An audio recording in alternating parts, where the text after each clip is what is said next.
Oi, gente! Mais uma aula aqui. Já vamos começar cantando, hein? Canta comigo!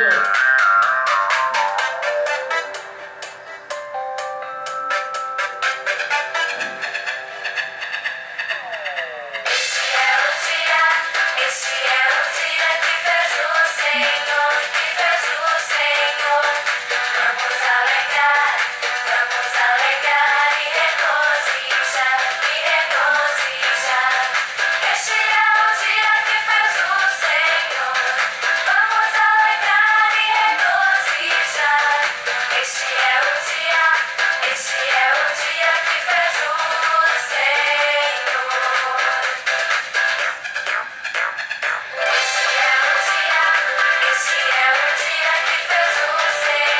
que fez o Senhor. Vamos alegrar e regozijar, e regozijar. Este é o dia que fez o Senhor. Vamos alegrar e regozijar. Este é o dia que fez o Senhor. Este é o dia que fez o Senhor. Vamos alegrar e regozijar. Este é o dia que fez o Muito bem! Que legal! Então, esse é o dia que fez o Senhor. Vamos nos alegrar. E hoje a história fala disso, fala de alegria, fala de não resmungar. Mas primeiro nós vamos ler aqui na carta 2 Coríntios, no capítulo 8 e no versículo 21, que diz assim: a nossa vontade é fazer aquilo que tanto o Senhor como as pessoas acham certo. Isso mesmo. Agora nós vamos conversar com o Papai do Céu. Feche os seus olhinhos e fale assim: Senhor Jesus, nós te agradecemos pelo dia de hoje. Abençoe a nossa aula e nos dê sabedoria para entender tudo aquilo que o Senhor quer falar conosco. Em nome de Jesus, amém! Eu vou contar para vocês a história de Paulo e de Silas. Eles eram apóstolos de Jesus. Eles chegaram até Roma para falar de Jesus àquelas pessoas que não conheciam. Mas quando eles estavam indo, falando sobre Jesus, apareceu uma mulher que ela tinha um espírito de adivinhação. Ela adivinhava a vida das pessoas, mas esse espírito não era espírito de Deus, era espírito maligno. E ela vinha atrás deles e falava assim: esses são os filhos do Deus Altíssimos, eles vieram falar do Evangelho de Jesus. E isso ela foi falando por vários dias. Mas aí Paulo não concordou. Não achou certo que as pessoas confundissem o Espírito de Deus com aquele espírito de adivinhação.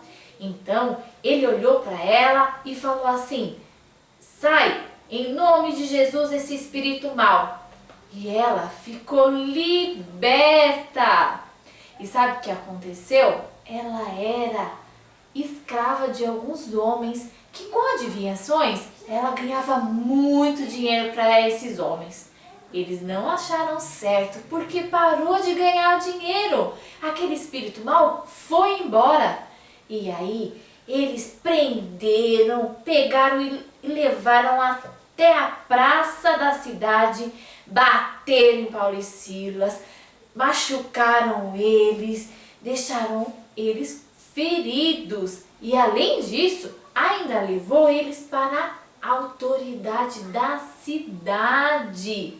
E chegando lá, Paulo e Silas foi preso. Colocaram neles correntes sem eles terem feito nada. Eles não cometeram nenhum crime. Eles só estavam falando de Jesus.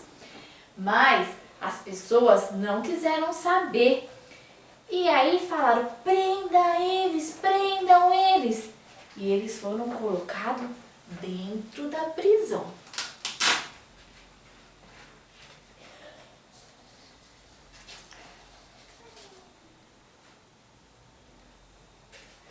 Os guardas fecharam as portas das prisões e deixaram ele e ainda ficaram lá vigiando. Deixaram o carcereiro lá vigiando eles. Só que o que vocês acham que eles fizeram?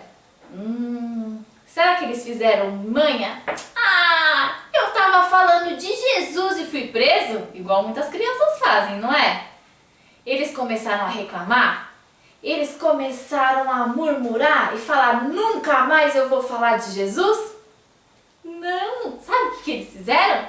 Eles começaram a orar e começaram a cantar louvores a Deus. Olha só que interessante, né? E quando acontece alguma coisa ruim na sua vida, você começa a reclamar? A gente tem que aprender com Paulo e Silas a cantar. E aí eles cantaram, falaram de Jesus, oraram. E perto da meia-noite, o que aconteceu? Houve um terremoto e a prisão foi abalada. E aí, gente, as prisões foram abertas. Todas elas foram abertas. E vocês não sabem, os guardas que estavam olhando, o carcereiro, eles pegaram um sono. E aí, olha só, as correntes de Paulo e Silas foram soltas sem eles fazerem nada, sem chave, sem nada. Olha que legal. E aí, quando o carcereiro acordou, que ele viu tudo aberto, ele não acreditou. Naquela época, o carcereiro que deixasse os presos fugirem era morto no lugar deles, dos presos. Antes que ele fosse morto, sabe o que ele fez? Pegou a sua espada e ia colocando assim para se matar. Paulo gritou: ei, não faça isso, nós estamos aqui. Todos os presos estavam lá. E sabe por que eles não fugiram? Paulo e Silas não fugiu porque eles sabiam que não tinham feito nada de errado. Eles só estavam falando sobre Jesus, que é coisa boa, não é? E aí, o carcereiro ficou tão impressionado com essa atitude. Nossa, eles não fugiram? E ele ficou muito interessado em saber mais sobre Jesus. E perguntou para eles: ei, vocês podem me falar mais sobre Jesus? E Paulo e Silas contaram para ele os milagres de Jesus, as maravilhas que Jesus faz. E ele quis levar Paulo e Silas lá para a casa dele. Ele levou, tirou eles da prisão e levou lá para a casa dele. Lá na casa dele, ele cuidou das feridas, deu alimento para eles. E Paulo e Silas aproveitaram e falaram de Jesus para toda a família do carcereiro. No outro dia, eles foram até batizar a família dele, do carcereiro, isso mesmo. Todos eles conheceram sobre Jesus. E isso que é importante, o nosso testemunho, o meu testemunho e o seu testemunho. Ai, professora, mas o que é testemunho? Testemunho é exemplo.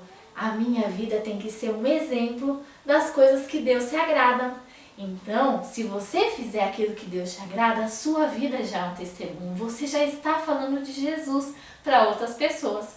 E hoje eu vou lançar o desafio para vocês, que é assim, olha só, você vai ser testemunho de Jesus.